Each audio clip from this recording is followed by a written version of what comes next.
మాణిక్యమౌళిస్ఫురత్తారానాయకశేఖరాం స్మితముఖీం ఆపీనవక్షోరుహాం పాణిభ్యాం అళిపూర్ణరత్నచషకం రక్తోత్పలం బిభ్రతీం సౌమ్యాం రత్నఘటస్థరక్తచరణాం ధ్యాయేత్ పరాదంబికాం. ఇది కార్తీక మాస ప్రారంభం. కార్తీకము నక్తవ్రతము అంటే పగటిపూట ఉపవాసముండి సాయంకాలం నక్షత్ర దర్శనం చేసుకున్న తరువాత భోజనం చేసేటటువంటి విధి విధానముతో కూడుకున్న వ్రతము కలిగినటువంటి మాసమునకు నక్తవ్రతము అని పేరు. కార్తీకం అంతా అలాగే ఉంటుంది. కార్తీకం పగటిపూట ఉపవాసం చేస్తారు, సాయంకాలం నక్షత్ర దర్శనం చేసుకున్న తరువాత ఉపవాస దీక్షని విరమణం చేస్తారు. దీని సందర్భంగా మనం శివాష్టోత్తర శతనామ స్తోత్రాన్ని స్వీకరించడం జరిగింది. శివాష్టోత్తర శతనామ స్తోత్రము అంటే 108 నామములతో కూడుకున్నటువంటి స్తోత్రం. మీరు ఒక విషయాన్ని కొంచెం జాగ్రత్తగా గమనించండి. ఒక వ్యక్తికి ఒక పేరు ఉండడమే మర్యాద.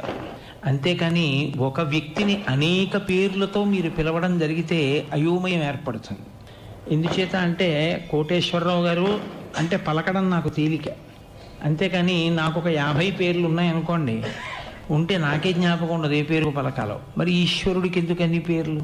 మీరు ఒక విషయాన్ని బాగా జ్ఞాపకం పెట్టుకోవాల్సి ఉంటుంది. ఈశ్వరుడికి పేర్లు ఒకరు పిడితే వచ్చినవి కావు, అవి గౌణములు.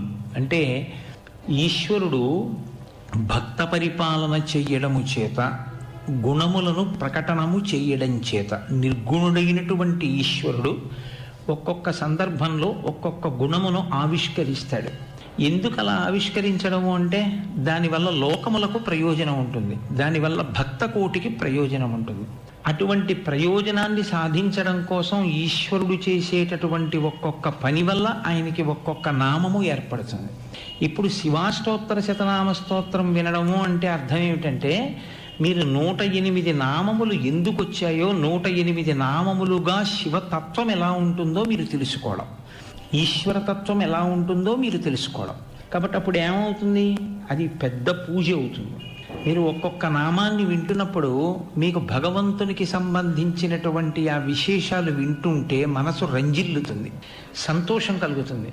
మీరు రేపు శివాష్టోత్తర శతనామ స్తోత్రాన్ని చదువుకుంటున్నారనుకోండి, చదువుకుంటున్నప్పుడు ఒక్కొక్క నామం మీకు జ్ఞాపకానికి వస్తుంటే, ఆ నామం వెనకాతల ఉండేటటువంటి తత్వం మీకు పరిశీలనానికి వస్తుంటే మీకు ఎంతో ఆనందం, సంతోషం కలిగి ఏదో ఒక నామం దగ్గర మీ మనసు నిలబడుతుంది. అలా మనసు నిలబడగలిగినటువంటి ప్రజ్ఞ ప్రకాశిస్తే దానివల్ల ఏమవుతుందంటే భగవత్తత్వమునందు మీరు గురుంకులిడగలుగుతారు. అలా మీరు తరించగలిగినటువంటి స్థితిని సాధించి పెట్టడం కోసమని భగవంతుని యొక్క స్తోత్రములు వస్తాయి తప్ప, లేకపోతే ఆయనకి అన్ని నామములు ఉండవలసిన అవసరం లేదు. మీరు ఇంకొక విషయాన్ని గమనించండి. ఎప్పుడైనా భగవంతుడికి నామములు చెప్తే ఉంటే 108 నామములు ఉంటాయి, లేకపోతే 1000 నామములు ఉంటాయి.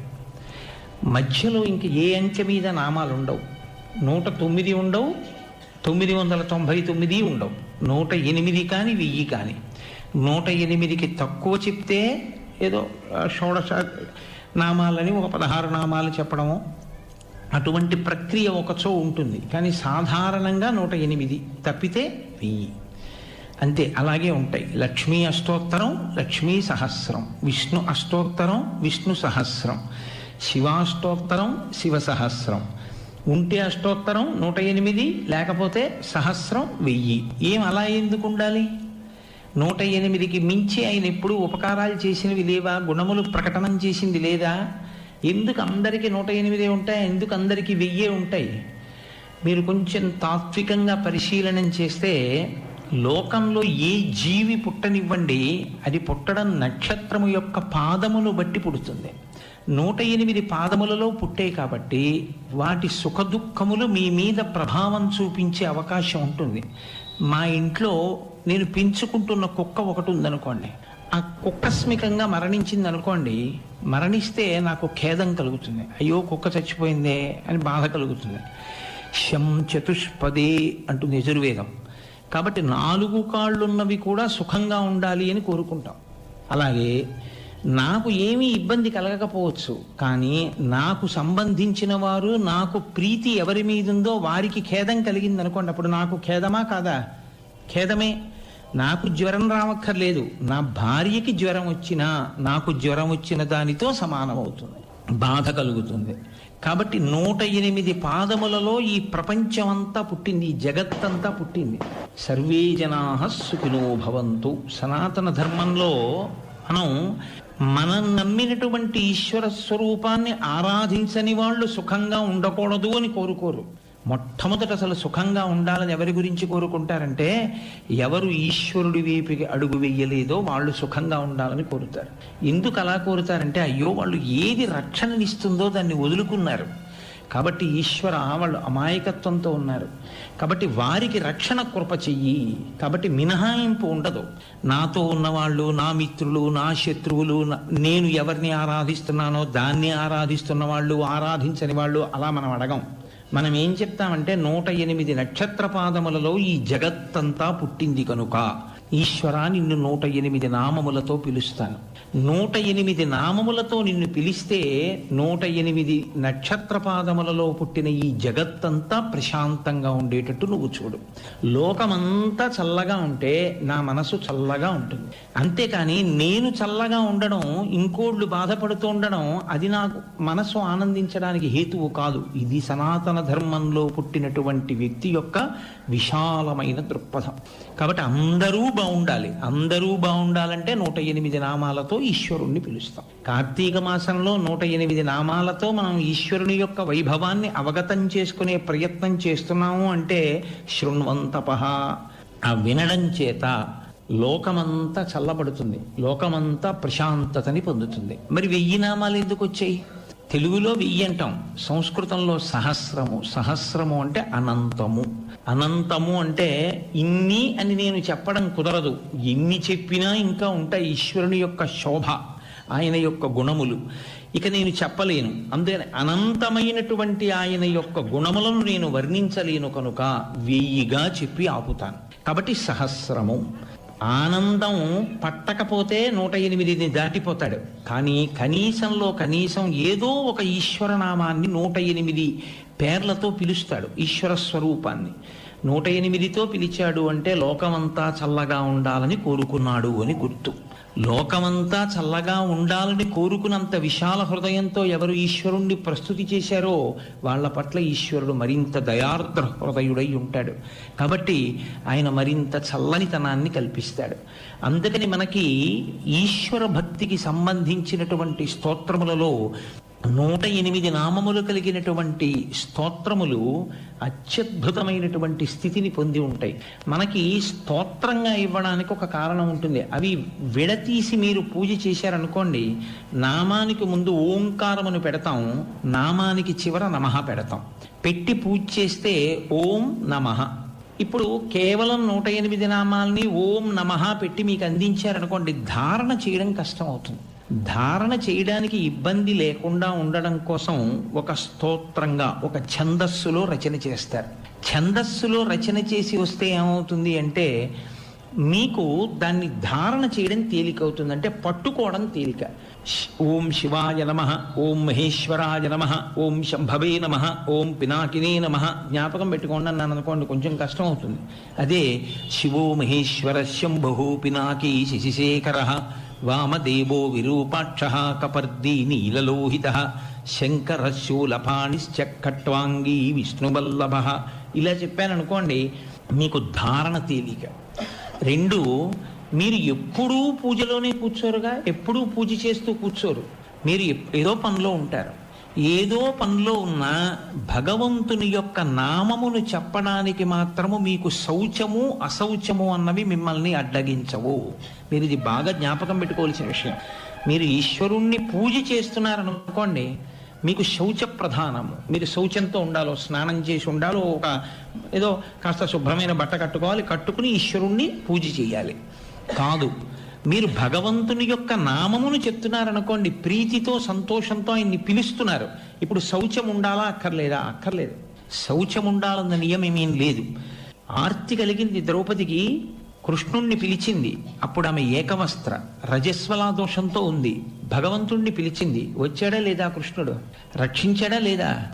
గజేంద్రుడు మృత్యు సదృశమైనటువంటి భయంకరమైన స్థితిలో ఉన్నాడు. ఈశ్వరుణ్ణి ఎలుగెత్తి ప్రార్థించాడు. ఈశ్వరుడు వచ్చాడా లేదా? వచ్చాడు.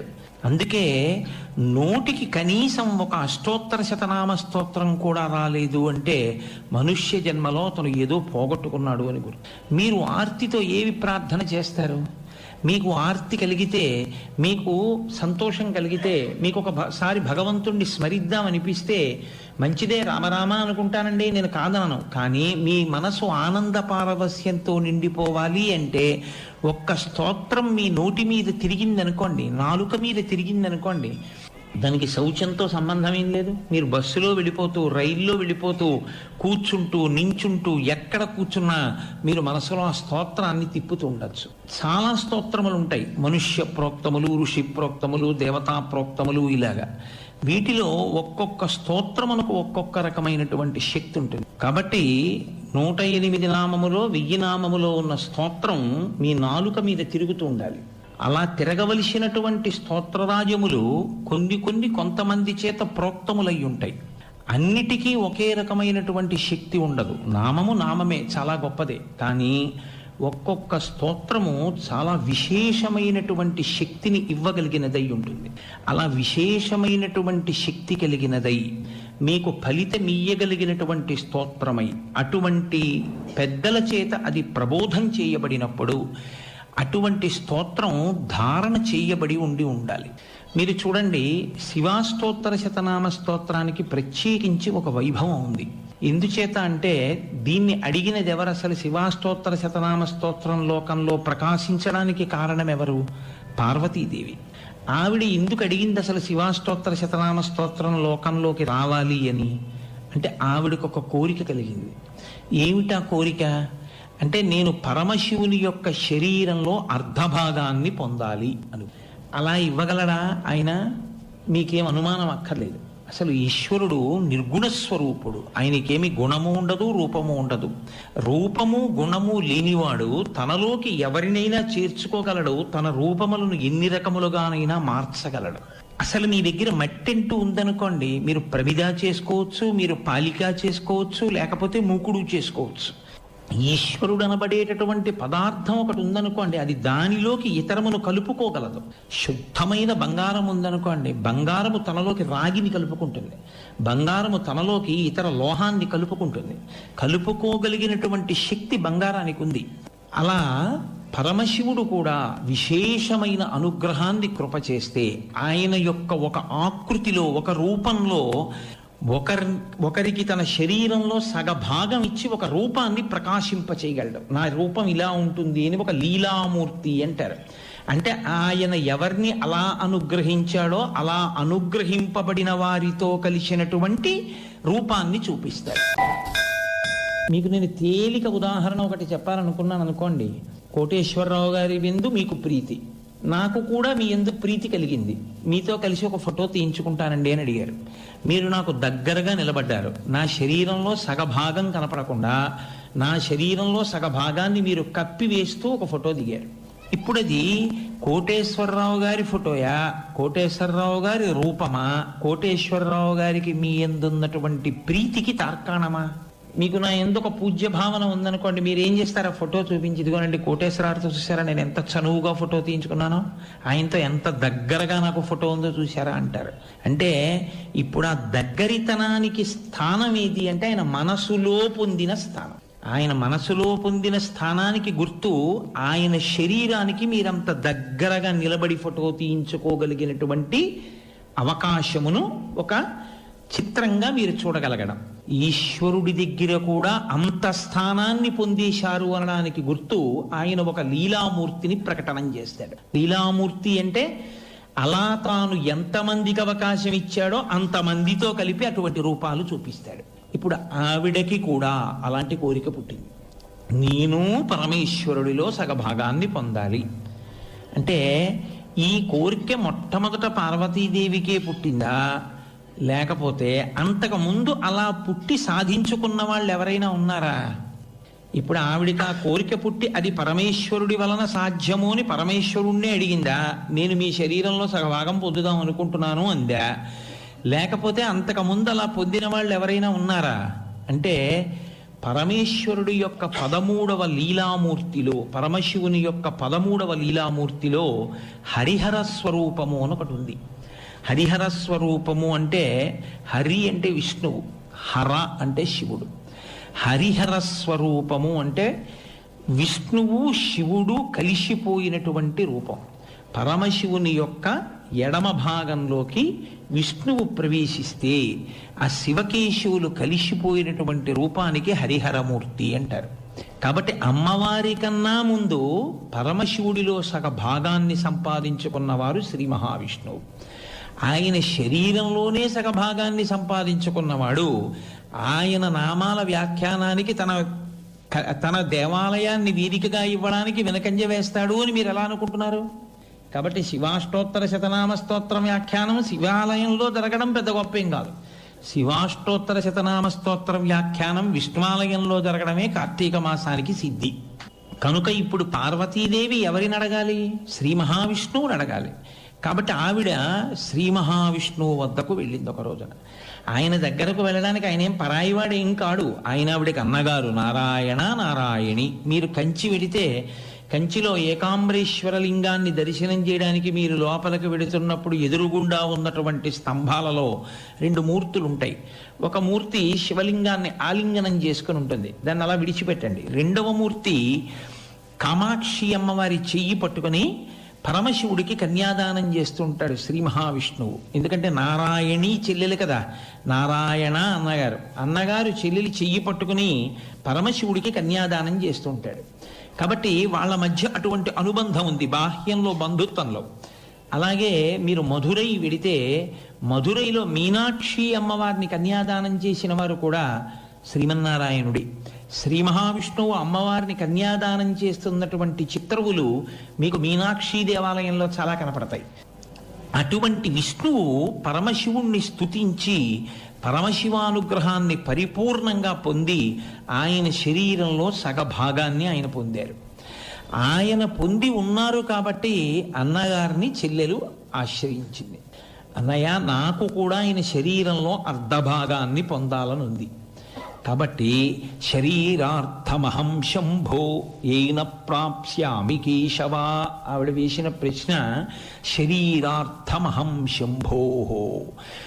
ఆయనకి ఒక శరీరము ఉండవలసిన అవసరం లేదు, భగవంతుడికి ఒక శరీరం ఉండదు. కానీ ఆయన ఎప్పుడైనా ఒక శరీరంతో ప్రకాశిస్తే అన్నయ్య అందులో సగం నేనుండేటట్టుగా, సగం పార్వతి సగం పరమేశ్వరుడు, దాన్నే అర్ధనారీశ్వర స్వరూపము అని పిలుస్తారు. శంకర భగవత్పాదులు అర్ధనారీశ్వర స్తవము అని అద్భుతమైన స్తవం కూడా చేశారు. అలా నాకు ఆయనలోకి చేరిపోవాలని ఉంది. కాబట్టి తదిదానీం సమాచక్ష్వా, నేను ఆయన శరీరంలో సగభాగం పొందడానికి స్తోత్రం శీఘ్రఫలప్రదం, ఏ స్తోత్రాన్ని నేను చేసినట్టయితే చాలా తొందరగా ఫలితాన్ని ఇస్తుందో, చాలా కాలం తపస్సు చేసి కంచిలో పరమశివుణ్ణి వివాహం ఆడినట్టు చాలా కాలం తప్పించంటావేమో, నాకంత ఓర్పు లేదు.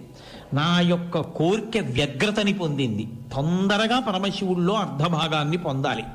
కాబట్టి శీఘ్రఫలప్రదం. అన్నయ్య, ఏ స్తోత్రం చేస్తే నేను తొందరగా అలా పొందగలనో నాకు అటువంటి స్తోత్రాన్ని నీవు నాకు ఉపదేశం చెయ్యవలసింది అని అడిగింది. అడిగితే శ్రీ మహావిష్ణువు అన్నారు, నారాయణీ చెల్లెలి వంక చూసి, చెల్లి అస్థి గుహ్యతమం స్తోత్రం, ఒక స్తోత్రం ఒకటి ఉంది, అది అస్థి గుహ్యతమం, చాలా రహస్యమైనది. రహస్యమైనది అంటే ఎక్కువ మందికి తెలిసున్నది కాదు, చాలా తక్కువ మందికే తెలుసు. చాలా తక్కువ మందికి తెలుసు అంటే ఇత పూర్వం దాన్ని పట్టుకుని ఎవరెవరు పరమశివుని యొక్క శరీరంలో అర్ధభాగాన్ని పొందారో వాళ్ళకి మాత్రమే తెలుసు. అటువంటి స్తోత్రాన్ని ముందు చెప్పిన వాళ్ళెవరు? అటువంటి నామ్యామష్టోత్తరం శతం, అది 108 నామములతో కూడుకుని ఉన్నటువంటి స్తోత్రం. అటువంటి స్తోత్రాన్ని శంభోరహం ప్రవక్ష్యామి, నాకు ఎవరో చెప్పలేదు చెల్లి, నాకు చెప్పినవాడు శంకరుడే చెప్పాడు.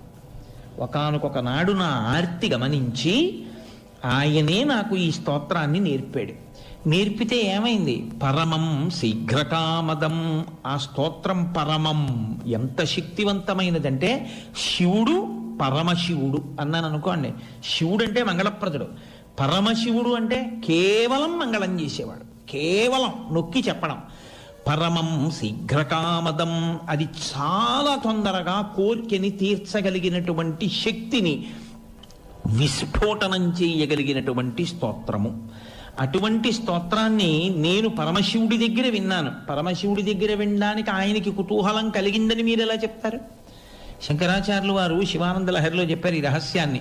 బాణత్వం వృషభత్వమర్ధవపుషా భార్యాత్వమార్యాపతే భూనిత్వం సకితా మృదంగ వహతా చేత్యాది రూపం దదౌ తత్పాదే నయనార్పణంచ కృతవాం తద్దేహభాగో హరి పూజ్యాత్ పూజ్యతరస్య ఏ వహిమచేత్ కోమా తదన్యోధికః అని. బాణత్వం, ఒకానొక సందర్భంలో పరమశివుడు త్రిపురాసుర సంహారం చేసేటప్పుడు శ్రీ మహావిష్ణువు ఆయన చేతి బాణమయ్యారు. వృషభత్వం, నందీశ్వరుడై పరమశివుణ్ణి వహించారు. బాణత్వం వృషభత్వమర్ధవపుషా భార్యాత్వమార్యాపతే, ఒకానొకప్పుడు మోహినీ స్వరూపంతో ఆయనకి భార్య అయ్యారు. భార్యాత్వమార్యాపతే ఘూణిత్వం, ఒకానొకప్పుడు వరాహస్వరూపమెత్తి పరమశివుని యొక్క పాదదర్శనం కొరకు దాన్ని తవ్వుకుంటూ భూమిలోకి వెళ్ళారు. ఘూణిత్వం సకిత మృదంగ బహత, పరమశివుడు అసుర సంధ్య వేళలో తాండవం చేస్తుంటే ఆయన మృదంగం పట్టుకుని వాయిస్తూ ఉంటారు. కాబట్టి మృదంగవహత చేత్యాది రూపం దదౌ తత్పాదే నయనార్పణంచ కృతవాన్. పరమశివుని యొక్క అనుగ్రహం కలగడం కోసమని చిట్ట చివరకు ఆయన ఒక సంకల్పం చేశారు. ఈశ్వర, మిమ్మల్ని 1000 నామములతో పూజ చేస్తాను. 1000 నామములతో పూజ చేయడానికి 1000 తామర పువ్వులు దగ్గర పెట్టుకుంటాను. ఒక్కొక్క నామం చెప్తూ ఒక్కొక్క పువ్వు వేస్తాను. 1000 పువ్వులు సిద్ధం చేసుకున్నారు. 1000 నామములతో పూజ చేస్తున్నారు. ఏం చేస్తాడో చూద్దామని పరమేశ్వరుడు పళ్ళెంలో ఒక పువ్వు కనపడకుండా చేశారు. 999 నామములకు పువ్వులు పడ్డాయి. 1000వ నామానికి పువ్వు లేదు. ఆయన చూశారు, ఓహో ఇది శివమాయ, పువ్వు లేకుండా చేశారు. కాబట్టి ఇప్పుడు నేనేం చేయాలి? రామ కమలపత్రాక్ష సర్వసత్వ మనోహర రూపదాక్షిణ్య సంపన్న ప్రసూత జనకాత్మజే. కమలపత్రాక్ష, ఆయన తామర పువ్వులు ఎలా ఉంటాయో అటువంటి కన్నులున్నవాడు శ్రీ మహావిష్ణువు. కాబట్టి ఆయన ఏం చేశారంటే ఒక కన్ను తీసి పరమశివుడి యొక్క పాదముల యందు సమర్పించారు. ఈ దేవాలయం ఇప్పటికీ తమిళనాడులో ఉంది. ద్రవిడ దేశంలో ఇప్పటికీ కూడా నేత్రార్పణేశ్వర శివలింగము అని పిలుస్తారు దాన్ని. అది తిరువళ్ళివూరని, ఆ ఊళ్ళో శ్రీ మహావిష్ణువు తన కన్ను పెకలించి తామర పువ్వుగా సమర్పణం చేసినటువంటి పవిత్రమైన క్షేత్రం. ఇలా చేసిన కారణం చేత పరమశివుడు అత్యంత ప్రీతిని పొంది శ్రీ మహావిష్ణువుకి తన శరీరంలో అర్ధభాగం ఇచ్చారు. అర్ధభాగం ఇస్తే హరిహర రూపము అని ఒక రూపం వచ్చింది. అందులో మీరు ఎడం పక్క చూస్తే విష్ణువు, కుడి పక్క చూస్తే శివుడు. ఇప్పుడు ఆయన ఈయన కలిసిపోయారు. ఇది చూసే ధూర్జటి తిప్పి పొడిచాడు, మహా గొప్పవాడి విలవాయ్. ఆయన చూస్తే వన్నే ఏదుగుతోలు దుప్పటము బువా కాలకూటంబు చేగిన్నే బ్రహ్మకపాలముగ్రమగు భోగే కంఠహారంబు నిన్నీలాగున నుండియున్ తెలిసియున్ నీపాద మూలంబునం చేర్చెన్ నారాయణుడిట్లు మానసమునన్ శ్రీకాళహస్తీశ్వర అని అడిగాడు. నువ్వు చూస్తే అంత అందంగా ఉంటావా? పట్టుపీతాంబరం కట్టుకుంటావా? కౌస్తుభరత్నం పెట్టుకుంటావా? ఓహో మెడలో వనమాలలు వేసుకుంటావా? ఇన్ని వేసుకుని ఇంత అందగాడివి నిన్ను చూస్తే చాలు మళ్ళీ చూడాలనేటటువంటి స్వరూపమా? అటువంటి వాడివి ఏముందని ఆ పరమశివుణ్ణి మోహించావయా? వన్నే ఏనుగుతోలు దుప్పటము బువ్వా కాలకూటంబు. ఆయన చూస్తే ఏనుగుతోలు కట్టుకుంటాడు, హాలాహలం తింటుంటాడు, చేతిలో పుర్రె పట్టుకుంటాడు. అలాంటి వాడిని చూసి మోహించి ఆయన గురించి తపస్సు చేసి ఆయన శరీరంలో సగభాగం ఎలా పొందావయ్యా శ్రీమన్నారాయణ అని అడిగారు. అంటే దాని ఉద్దేశం నిజంగా శివుడు అమంగళకరంగా ఉంటాడని కాదు, ఆయన తత్వం అంత గొప్పది అని మీరు ఎలాగో వింటారు 108 నామాల్లో. కాబట్టి పరమశివుణ్ణి మార్చి మార్చి స్తోత్రం చేసి పరమశివుణ్ణి మార్చి మార్చి సేవించి విష్ణువు శివుని యొక్క శరీరంలో సగభాగాన్ని పొందారు. ఈ హరిహర స్వరూపమును ఎందరో పెద్దలు దర్శనం చేశారు, ఎందరో అనుభవించారు. చిట్ట చివర కురుక్షేత్ర యుద్ధం అంతా అయిపోయిన తర్వాత అర్జునుడికి కూడా ఈ రూపమే కనపడింది. ఆయనే వెళ్ళి చెప్పుకున్నాడు, అయ్యా నేను యుద్ధం చేసినప్పుడు కురుక్షేత్రంలో ఎంతమందిని చంపినా నా ముందు ఒకరు వెడుతూ ఉండేవారు. ఒక పక్క చంద్రరేఖ ఉండేది, పెద్ద కొప్పు ఉండేది, ఒక పక్కన నెమలీక ఉండేది, ఒక పక్కన ఖడ్గం ఉండేది, ఒక పక్కన త్రిశూలం ఉండేది, ఒక పక్కన నల్లగా ఉండేది, ఒక పక్కన తెల్లగా ఉండేవాడు. అటువంటి మూర్తి ఒకరు నా ముందు నడుస్తూ అందరినీ చంపారు. నేను చంపినట్టుగా అనిపించేది, కానీ ఆయన చంపినవాడు. ఆయన ఎవరని అడిగాడు. అడిగితే వ్యాస భగవానుడు చెప్పాడు, నిన్ను నిమిత్తంగా పెట్టి ఈ సంహారం అంతా చేసినవాడు హరిహరనాథుడయ్యా, హరిహర స్వరూపమే చంపింది అని. కాబట్టి ఆ హరిహర స్వరూపాన్ని దర్శనం చేసిన వాళ్ళు ఎందరో పెద్దలున్నారు. తిక్కన సోమయాజీ మహాపురుషుడు, మహాభారతంలో సింహభాగాన్ని ఆంధ్రీకరించినటువంటి మహానుభావుడు తిక్కన గారి. అటువంటి తిక్కన గారికి మహాభారతాన్ని ఆంధ్రీకరించాలి అన్న సంకల్పం కలగగానే ఆయనకి దర్శనమైంది హరిహరనాథ స్వరూపమే. అందున ఎంత విచిత్రమైన దర్శనమో తెలుసా అండి. ఆయనకి ఏదో ఎక్కడో తపస్సు చేస్తుంటే ధ్యానం చేస్తుంటే కనపడటం కాదు, గుర్తు పట్టగలడో పట్టలేడో అని తిక్కన సోమయాజి గారి యొక్క తండ్రి గారు ఆయన్ని తీసుకొచ్చారు, హరిహరనాథుడిని తీసుకొచ్చి, నువ్వు స్తోత్రం చేశావే ఆ హరిహరనాథుడిని నిన్ను చూడ్డానికి వచ్చాడు, చూడమని దర్శనం చేయించారు.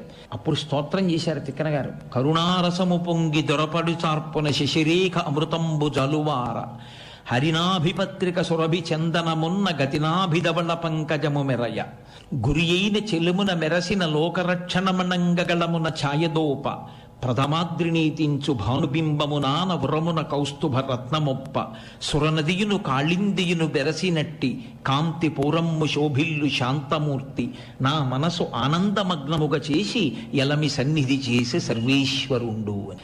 ఆయనకి ఆ హరిహరనాథుడు వచ్చి నడిచి వస్తూ కనపడ్డారు. ఆయన నిద్ర పట్టిన స్థితిలాగా ఉందప్పుడు ఆయనకి. ముందు తండ్రి గారు కనపడ్డారు, వెనక హరిహరనాథుడు కనపడ్డారు. ఆయన నమస్కారం చేస్తూ చూస్తే ఆయనకి కనపడిన దానిని ఆయన వర్ణించారు.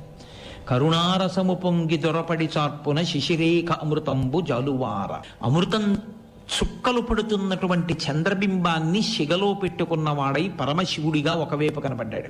హరినాభిపత్రిక సురభి చందనమున్న గతినాభిధవళ పంకజము మెరయ, నాభిలోంచి బొడ్డులోంచి ఒక తెల్లటి పద్మం ఒకటి విచ్చుకుని కనపడింది.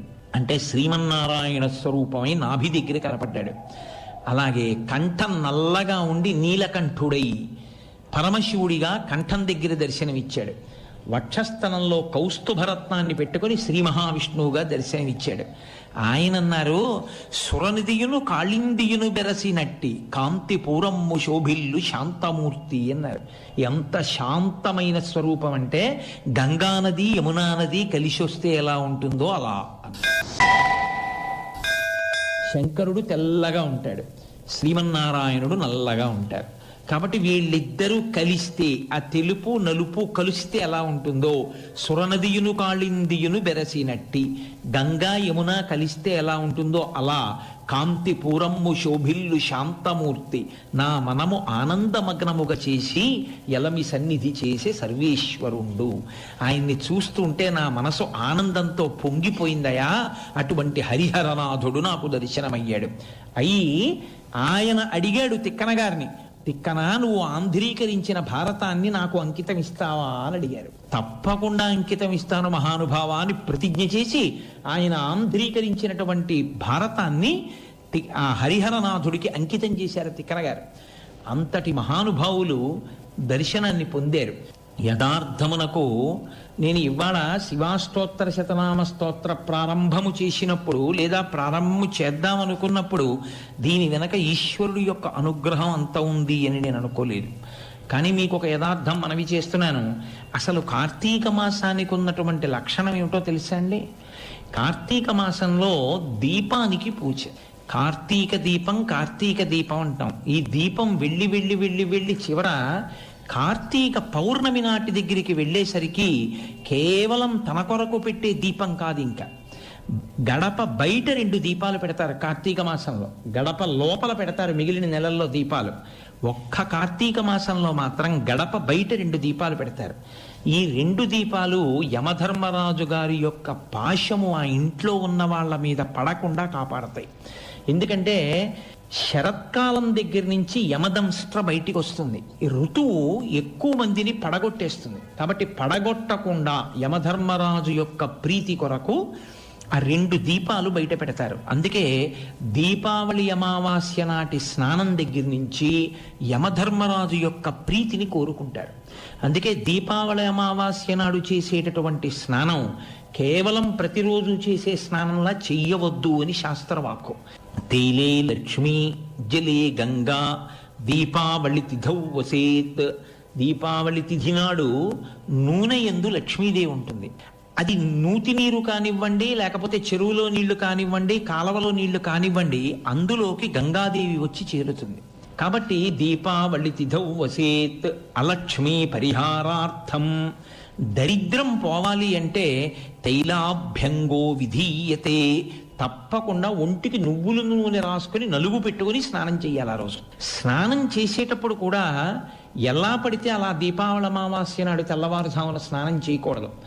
నాగలితో కానీ చేతితో పీకకుండా సాధ్యమైనంత వరకు నాగలితో మట్టి పెళ్ళగించినటువంటి ఉత్తరేణి కొమ్మ ఒకటి తెచ్చుకుని, చెట్టు తెచ్చుకుని మట్టి పెళ్లతో ఉన్న దాన్ని నీళ్లు ఉన్న గిన్నెలో పెట్టి తెల్లవారుజామున స్నానం చెయ్యడానికి పూర్వమే ఓ కంటకములతో ఉన్నటువంటి ఉత్తరేణి కొమ్మ, ఉత్తరేణి చెట్ట, నా పాపములన్నీ పోవడం కోసం లోపల నేను ఎంత తప్పుకుందామని నా జీవుడు అటూ ఇటూ పరిగెడుతున్నా యమపాశములు వచ్చి మీద వేసి కపవాత పైత్యముల్ కప్పగా శ్రమ చేత కంపముద్భవమంది కష్టపడుచు కపము వాతము పైత్యము నొక్కేస్తుంటే అపమృత్యు దోషం వచ్చి మీద పడిపోతుంటే ఊపిరందక కొట్టుకుంటుంటే పాశం బిగవకుండా నేను చేసిన పాపం ఏదైనా ఉండి నాకు అపమృత్యువుగా వస్తూ ఉంటే ఆ అపమృత్యువు పోవడానికి అటువంటి పాపాన్ని నువ్వు తీసివేయుదువుగాక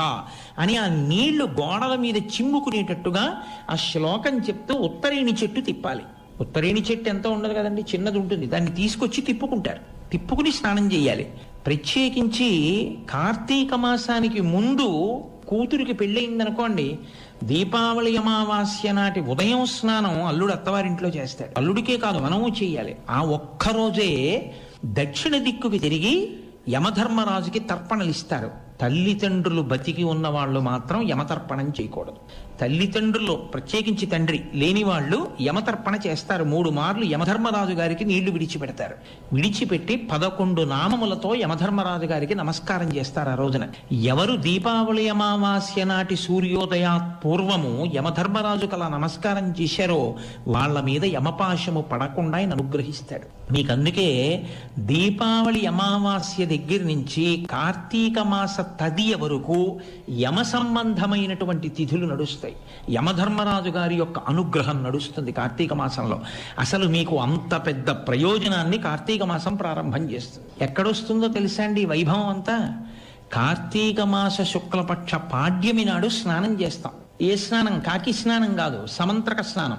గంగే చయుమనే చైవ గోదావరి సరస్వతి అని మంత్రం చెప్పి స్నానం చేస్తాం. వెంటనే విధియ వచ్చిందనుకోండి, ఆ రోజున భాతృ విధియ.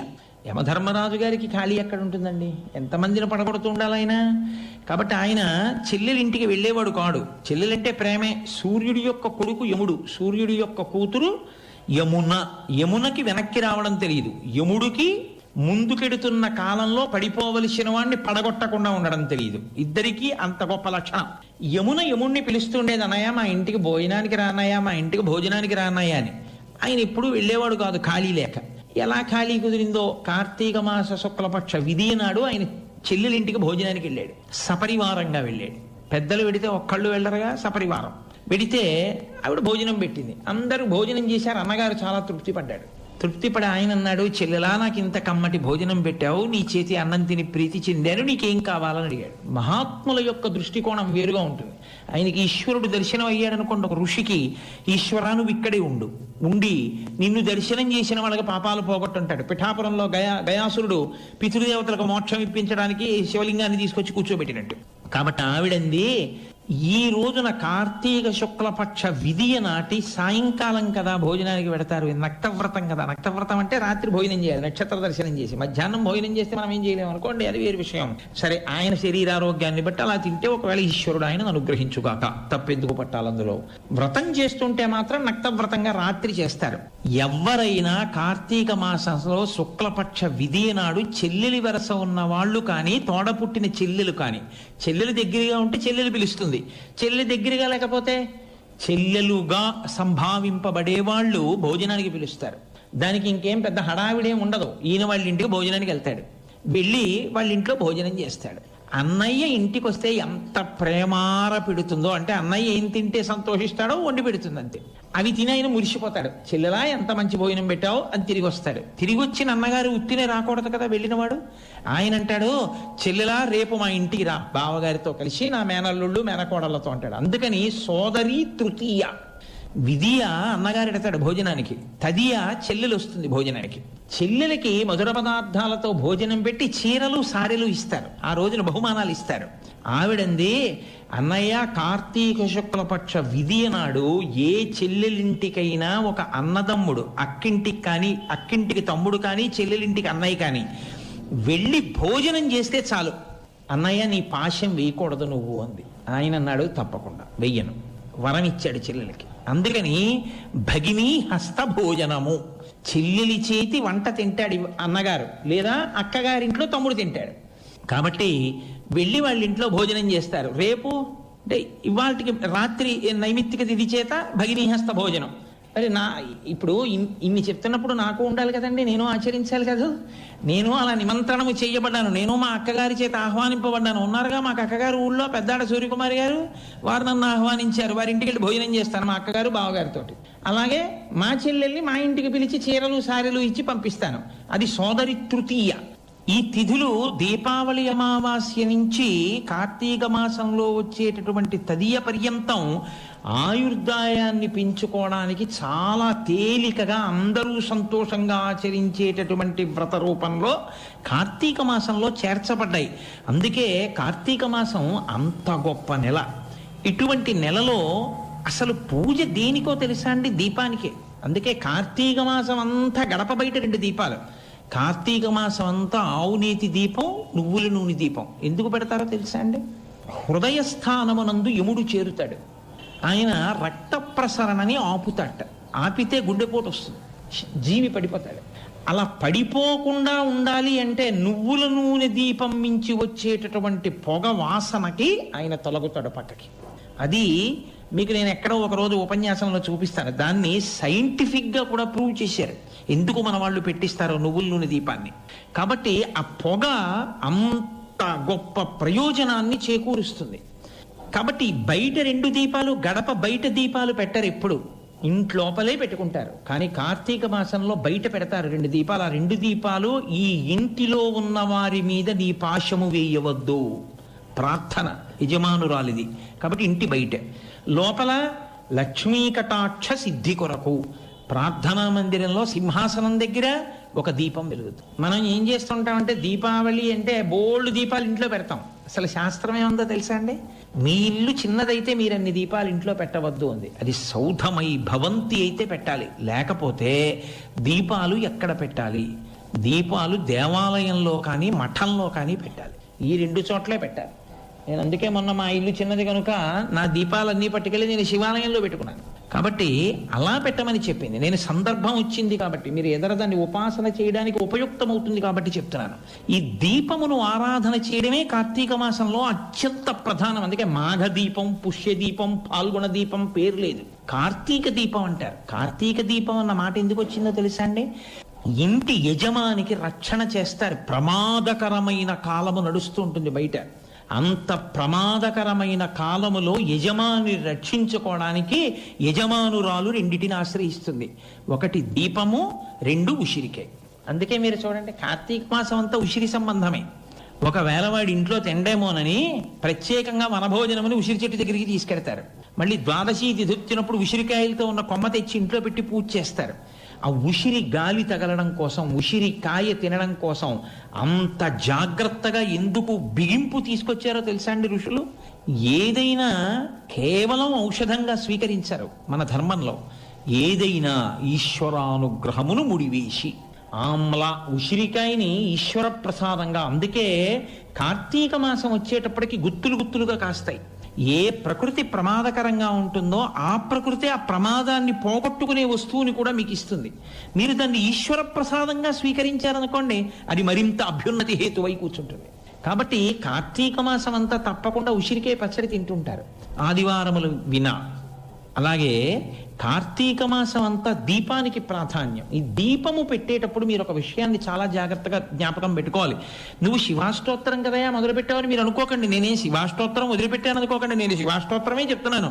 ఎలా చెప్తున్నానో నేను ముడేసినప్పుడు మీకు అర్థమవుతుంది. దీపం కార్తీక మాసంలో పెడితే కేవలం అది దీపము అని నమస్కారం చెయ్యకూడదు, ఒక మాట చెప్పి నమస్కారం చేయాలి. దామోదరమావాహయామి అనాలి. అంటే దామోదరా నీవు ఈ దీపమునందు ప్రవేశించు, లేదా ఉమాసహిత త్రయంబకం ఆవాహయామి అనాలి. ఉమాసహితుడైనటువంటి త్రయంబకుణ్ణైనా దీపం మీదకి ఆవాహన చెయ్యాలి, దామోదరుణ్ణైనా ఆవాహన చెయ్యాలి. ఏమండి, విష్ణువుకి సహస్రనామాలు ఉన్నాయి కదా, దామోదర అన్న పేరుతోనే ఎందుకు ఆవాహన చెయ్యాలి? శివుడికి సహస్రం ఉందిగా, ఆ పేర్లన్నీ విడిచిపెట్టి ఉమాసహిత త్రయంబకమావాహయామి అన్న మాట అని అక్షతలు ఎందుకు వేయాలి దీపం మీద? అంటే దానికి ఒక పెద్ద రహస్యం ఉంది. శివుడు కేశవుడు రెండు కారు. మీరు ఇది చాలా జాగ్రత్తగా గుర్తుపెట్టుకోవలసిన రహస్యం. శివ కేశవ అని రెండుగా కనపడేటటువంటి పదార్థములు ఒక్కటే. శివస్య హృదయం విష్ణోశ్చ హృదయం శివ. శివుని యొక్క హృదయము విష్ణువు అయి ఉంటారు, విష్ణువు యొక్క హృదయము శివుడై ఉంటాడు. ఆయన అనుగ్రహం కలిగే వరకు రెండుగా కనపడుతుంటారు. ఆయన అనుగ్రహం కలిగితే రెండుగా ఉన్నవి ఒకటిగా మీకు దర్శనం. ఆ అనుగ్రహం కలిగే వరకే. అది అయిందా మీకు అసలు శివకేశవుల మధ్య భేదము గోచరించదు. మీరు ఎంత సంతోషపడిపోతారో ఆ రెండూ కలిసిపోయిన స్వరూపాన్ని మీరు లోపల స్తోత్రం చేయడానికి, లోపల భావన చేయడానికి. మనకి కాంచీపురానికి కేవలం 20 మైళ్ళ దూరం. వెల్లూరు రోడ్లో వెడుతుంటే మీరు కంచి ఇంకా దగ్గరికి వచ్చేస్తోందనగా 20 మైళ్ళ దూరంలో ఎడం చేతి పక్కకు ఒక రోడ్డు ఉంటుంది. ఆ రోడ్లో వెడితే ఒక క్షేత్రం ఉంది. అది తిరుప్పార్కడలి అంటారు. అంటే మనం పాలకడలి అంటాం, తిరుప్పార్కడలి అంటారు. అక్కడ తిరుప్పార్కడలి అన్న క్షేత్రానికి ఉన్నటువంటి వైభవం ఏమిటో తెలుసా అండి? అక్కడ విష్ణువాలయం లేదు, అన్నీ శివాలయాలే. ఒకప్పుడు విష్ణువాలయం లేదు అక్కడ. ఒకానొకప్పుడు పరమ వైష్ణవుడు అనగా విష్ణువు యందు విశేష ప్రీతి కలిగిన వాడు ఇతర రూపములను అంగీకరించలేనటువంటి ఒక భక్తుడు ఆ ఊళ్ళోకి ప్రవేశించాడు. ఆయనకు ఒక నియమం ఉండేది, విష్ణు స్వరూపాన్ని దర్శనం చేస్తే కానీ ఆయన భోజనం చేయడు. కాబట్టి ఆయన ప్రతి దేవాలయం దగ్గరికి వెళ్ళడం, లోపల పెరుమాళ్ళు ఉన్నాడా అని అడుగుతుండడం. లోపల పెరుమాళ్ళు కారు, పరమేశ్వరుడు ఉన్నారు. ఆయన వెళ్ళేవారు కాదు, వెళ్ళిపోతుండేవారు. భోజనం చేసే వేళ దాటిపోయింది, నీరసం వచ్చేసింది, విష్ణుమూర్తి యొక్క దేవాలయం కనపట్టలేదు. ఆయన ఆఖరికి తను తిరిగిన దేవాలయాల్లోనే ఒక దేవాలయం ముందుకు వచ్చి పడిపోయారు, ఇంకా కదలలేకపోయారు. అంతలో ఒక వృద్ధుడైనటువంటి బ్రాహ్మణుడు ఆయన దగ్గరికి వచ్చి, ఏమండి అలా ఉన్నారు, అంత నీరసంగా ఉన్నారు, ఏమైందన్నారు. ఏమి దిక్కుమాలిన ఊరయా, పెరుమాళ్ళకి గుడే లేదు ఇక్కడ, విష్ణువుకి గుడి లేదు. ఏం విష్ణువుకి గుడి లేకపోతే ఏం శివాలయాలు ఉన్నాయిగా అన్నాడు. కాదు, నాకు విష్ణు స్వరూపంగానే కావాలి, శివస్వరూపంగా నేను చూడను, నాకు విష్ణు స్వరూపం కావాలి. ఓహో అదే మీ ఇబ్బంది, మరి మీరు పడిపోయిన గుడి విష్ణుమూర్తి గుడేగా, లోపలికి వెళ్ళకపోయారా అన్నాడు. అబద్ధాలు అడకు, అది విష్ణువు గుడి కాదు, అది శివాలయం, అందులో శివలింగం ఉంది, నేను రానన్నాడు ఆయన. ఆయన అన్నాడు, ఇలా వాదిస్తే ఏం వస్తుంది, నాతో వస్తే చూపిస్తా, లోపల శివలింగం ఉందో పెరుమాళ్ళు ఉన్నాడు, రండి చూపిస్తానన్నాడు. ఆయన అన్నాడు, అబద్ధం, నేను లోపలికి రానన్నాడు. సరే, ఇంతలో ఇద్దరి మధ్య వాదన పెరిగింది. ఆయన అన్నాడు, అబద్ధం అని బయట కూర్చుంటే ఎలా తెలుస్తుంది, మీకు ఏం కనపడిందో ఏం చూశారో, నాతో రండి నేను చూపిస్తాను, పెరుమాళ్ళు ఉన్నాడో లేదో లోపల. సర్వం శ్రీ ఉమామహేశ్వర పరబ్రహ్మార్పణమస్తు.